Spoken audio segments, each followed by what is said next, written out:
Live from the chicken wing capital of the world, Buffalo, New York.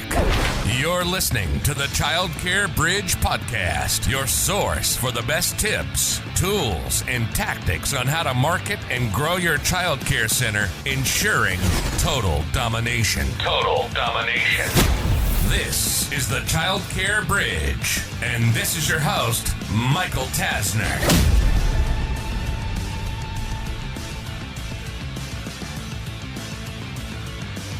Hey there, and welcome to this week's episode of the Child Care Bridge. Today's topic is all about lead follow-up. So as we've kicked off the year, a lot of centers are starting to see a big influx of leads. And there's a lot of different ways to analyze, is it working, is it not working, what kind of enrollment numbers should we expect the next couple of months? But there's one area that I've studied more than anything over the last couple of years that separates a center that does moderately well with a center that just knocks it out of the park. And that big differentiator is the lead follow-up. So I wanted to give you a couple of strategies today. I wanted to tell you what we're seeing occurring in the marketplace as of this second, literally, like the what's working as of right now, and just give you some actionable things that you can take and start to put into practice into your lead follow-up, into your center swiftly. So the big thing when I take that 10,000 foot view is it's all about speed, all about speed. With so many different marketing mediums that are grabbing the attention of your potential family all day, every day, when they take time to reach out, when they send a Facebook message, an email, a phone call, a text message, like a post, comment on something, the speed of which you reply and get back to them is one of the biggest differentiators of whether that lead ends up becoming a tour and then ultimately an enrollment.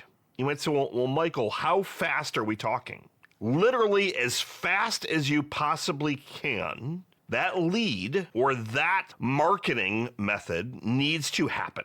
Example, you've got a Facebook post, you're showing some of the fun things that are going on at your center. Somebody makes a comment and they say something like, are you currently taking part-time enrollments? Are you currently accepting new enrollments? What's the youngest age that you're willing to take? What does the tuition look like? They respond to a message, or post rather, with a question. What I'm looking for you to have is a sequence set up so that you're getting notified of that. And when I'm saying you, typically this is not the center owner, but there's a notification that's occurring and some kind of task workflow so that you can respond as swiftly as possible. Your attention of that particular person on the other side and being able to grab that attention is largely contingent on how fast you follow up. Because they might respond with a question and then they're going to move on to something else. They're going to get back and something else is going to grab their attention, maybe another marketing ad they're going to see somewhere. They're going to go off in that tangent. And then 20 minutes later, they're going to go down that tangent. But what's going to happen is when you respond, they're going to see the notification. They're going to potentially get dinged to their phone, depending on what they have set up, and they're going to hopefully re-engage. So the first thing that you have to look at is speed, and that's speed across every potential place they could reach out to you. So your first action item is to do a quick audit of what are all the different places that they could potentially reach you on. Do you have live chat on your website? Your phone number on your website? Do you have a different phone number on your Google My Business and or other listings? Your website contact form, all of your social media, as well as the inboxes on all of those social media platforms. Physical mail, drop-ins, like look at all of the potential places that they could interact with you and do an audit of A, has anybody sent something or reached out and you haven't responded? And B, with that audit, you need to make sure that you have some processes, systems, and people lined up so that when things come in real time, the team is responding. Now, the other piece to this equation is, do you need to respond after business hours and or evenings, weekends? The answer I'm going to give you is not going to be very popular, but I'm going to give you an asterisk or a caveat that can go with it. So the answer to the question is your team needs to be responding in as real time as possible, regardless of when it is. Now, the parameters of that are you don't need to necessarily be responding at 2 o'clock in the morning, but if it's 7 o'clock on an evening, if it's noon on a Saturday or a Sunday, for example, the goal and a differentiator from you and other centers and other businesses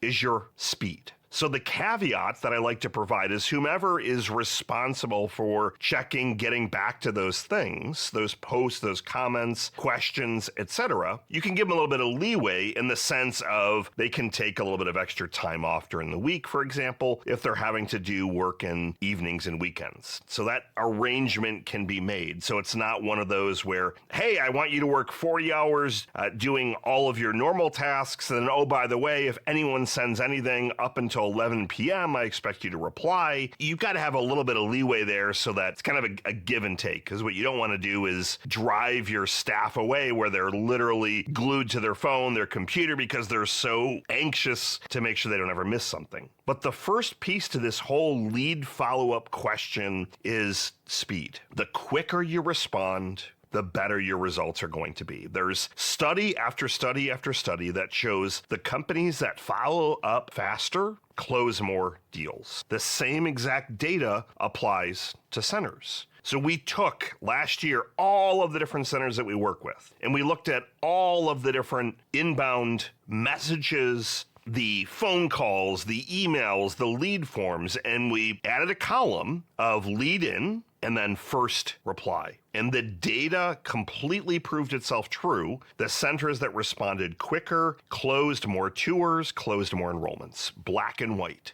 So the first thing you need is to audit all the different potential places that a prospect and or current enrollment could reach you, and put in some systems and processes so you're getting those notifications and you have some systems in place. Now, the worst case scenario, and it's not a terrible thing, is you can deploy software and technology that replies to things automatically. Hey, it is after business hours. We've got your message. We promise we're going to get back to you at 9 o'clock the next day, for example. You can put some of those things in place initially, and that's better than not replying at all. But in a perfect world, you have some systems where your team is able to respond to a message here and there after hours. Speed is step one. The second step with the lead follow-up is quantity. And this is another one of those controversial ones. So if I haven't been controversial enough by saying, hey, I highly suggest you follow up with your leads in the evenings and weekends, the second one is going to be the icing on the cake. The quantity of follow-up that's needed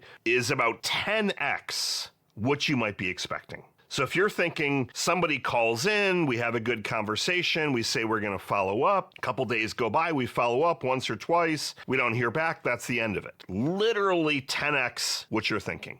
So whether that is an inbound lead or a lead that called and you had a conversation and you were supposed to do something else, so some additional follow-ups, after you had that conversation, you need to be following up 5, 10, 15, 20 plus times over the course of a couple of weeks. Now, further with that, you need to make sure that your follow-up methods are spread out. Look at where all the attention is. So I make it a habit of spending a lot of my day following the attention. Where is the attention going? Is it going to different social media platforms? Is it going to this news site, that news site, Facebook groups, podcasts? Like, where are those parents getting their information personally and professionally? Where are they going? And if you look at it, they're all over the place. But the chances are pretty darn high that they're glued to a cell phone. So the old days when you could make a couple of calls, you probably would get them on the phone, have a conversation, bring them in for a tour, close, done. Those days have been over for 2+ years. Unless you are in such high demand where you have a wait list that's literally around the block, there's a shortage of childcare in your area, those people are going to be begging for childcare. Unless you're in that situation, and those are few and far in between, you're having to compete. You're having to differentiate your center or your multiple location business. So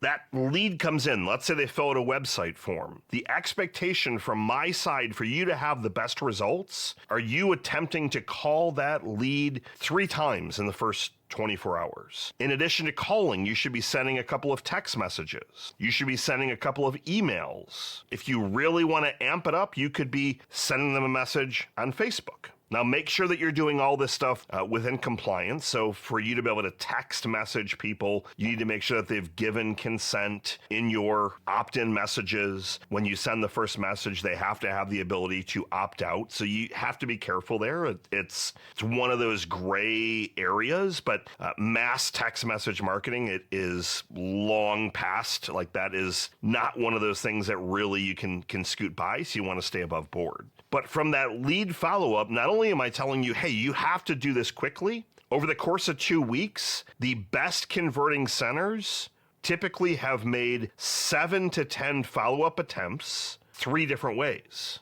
So if you multiply that out, 7 to 10, 3 different ways, they've had between 21 and 30 touch points within a 2-week period. 21 to 30 across phone, email, text. They're consistently following up. They're trying different times. They're altering the text messages. They're using something called syntax, which is altering the email messages. So you're not just sending out the same message over and over. They're trying different things in their email. They're leveraging videos, for example. Personalized messages, not just generic messages. Their follow-up game is on point. Those first couple of days are the most critical. But what I don't want you to do, and this is the last big piece of this, is I don't want you to assume just because you haven't heard back that you mark that lead as lost. You say, well, that family's not coming. Gone.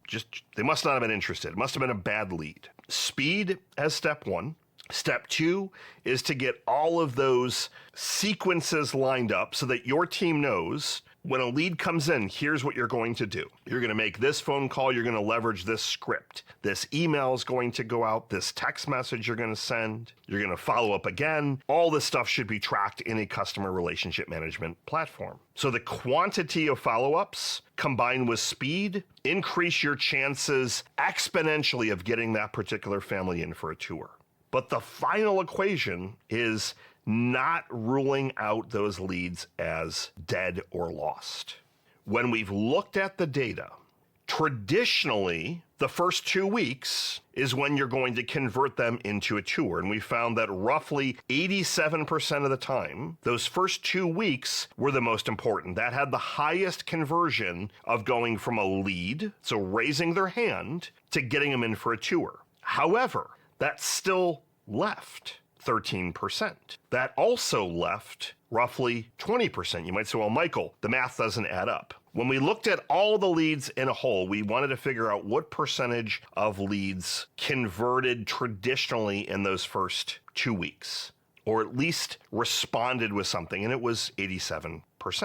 But what we started to find was that there still were a lot more than 13% that didn't necessarily come in from a tour, but they had a little bit of follow-up. And those families is often where the gold is if you play the long game. So you need to improve your speed. You need to increase the quantity of which you follow up, including multiple touch points. But if you play the long game, you have to understand and put yourself in the shoes of the parent on the other side. A lot of these people don't even have kids. They're reaching out a month after they got pregnant. But if you continue to send helpful, authentic content, you try the first couple of weeks. If they give you some of those indications, hey, I'm just in the learning, I'm just trying to learn. We just got pregnant, so we're not necessarily going to be needing care for another year, but we're a little anxious. What the average center does is they mark that as a dead lead, lost lead, gone. The best centers, the most successful ones, they mark that, they apply a tag, and then once or twice a month, like clockwork, they continue to nurture that lead. They continue to talk about fun things that are going on at their center, activities. They don't try and say, hey, do you want to come in for a tour, until they know that the time is getting a bit closer. But they continue to play that long game, and they always keep a nurture sequence. Those are the centers that outperform every single center that we've ever worked with. You can have the quickest follow-up with speed. You can make sure that you're reaching out 21 to 30 times over 2 weeks. But if I can share the data and tell you that a large portion of your leads are not ready to buy right now, and if you were to put some effort and a small amount of money to continue to stay top of mind for 3 months, 6 months, 9 months, 12 months, that money, that time will pay off, game over in a good way. The easy way to start growing your center is to work on improving the follow-up, the flow, the speed, the frequency of those leads. Rarely have I ever seen a center that has no leads. There's always some families that are calling or some families that are popping in before we start to deploy our marketing. There's always something already there. So if we can look at improving those 3 areas, you're already better off. You're going to convert to more tours. You're going to generate more enrollments, more revenue, more profit. Focus on the lead follow-up. Speed, quantity, and playing that long game. Hope you enjoyed the content today. Get out there, take some action. Michael Tasner signing off. Good morning, good afternoon, and good night. I'll see you next week.